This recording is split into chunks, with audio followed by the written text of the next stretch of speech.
ఎడారిలో ప్రయాణము చేసే వర్తకులు వారు కలిగి ఉన్న సామాగ్రిని మోయడానికి ఒంటెలను తీసుకువెళ్తారు. ఎడారిలో బరువులను మోస్తూ అద్భుతముగా ప్రయాణము చేయగలిగే జంతువు కేవలము ఒంటె మాత్రమే. అందుకే దానిని ఎడారి ఓడ అని పిలుస్తారు. ఎడారి ఓడగా పిలువబడుచున్న ఈ ఒంటె ప్రయాణం చేస్తూ అలసిపోయినప్పుడు, భారము పెరిగి మోయశక్యము కానప్పుడు, ముందుకు ఇంకొక అడుగు కూడా వేయలేనప్పుడు తన ముందటి 2 మోకాళ్ళు వంచి మోకాళ్ళ మీద పడుతుందట. ఎప్పుడైతే ఒంటె మోకరిస్తుందో అది గమనించిన యజమాని వెంటనే ఒంటె మీద ఉన్న భారమంతా గబగబా దించేస్తాడట. క్రీస్తునందు ప్రియులారా, మన కుటుంబములో, ఉద్యోగములో, వ్యాపారములో మనము కలిగి ఉన్న అనేక ఒత్తిడులు, బాధ్యతలు మన మీద మానసికముగా భారాన్ని, ఒత్తిడిని కలిగిస్తూ ఉంటాయి. పిల్లల్ని పెంచడం కూడా ఒక బాధ్యత. అది కొన్నిసార్లు భారంగా కూడా మారవచ్చు.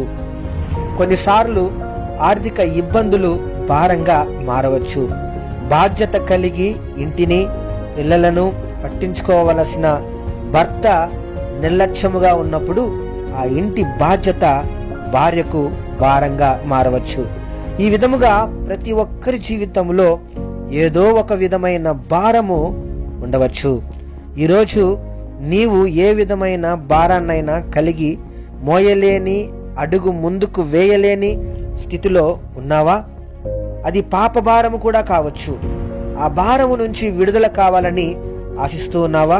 అయితే ఇదిగో ప్రభువైనటువంటి యేసుక్రీస్తు సెలవిచ్చెను, ప్రయాసపడి భారము మోసుకొనుచున్న సమస్త జనులారా నా యొద్దకు రండి, నేను మీకు విశ్రాంతి కలుగజేతును. ఆ ఒంటె ఎప్పుడు తాను కలిగి ఉన్న భారము నుంచి విడుదల పొందుకుంది? మోకరించినప్పుడే కదా. కావున నీవు ఈరోజు కలిగి ఉన్న భారాన్ని బట్టి చింతించక దేవుని సన్నిధిలో మోకరించి ప్రార్థించినట్లయితే ఆయన నీవు కలిగి ఉన్న ప్రతి భారాన్ని తీసివేసి నీకు విశ్రాంతిని అనుగ్రహించును. మరొక విషయం కూడా గమనించాలి. అనుదినము ఆ ఒంటె విశ్రాంతి పొందాలంటే అది ఖచ్చితముగా అనుదినము మోకరించాలి.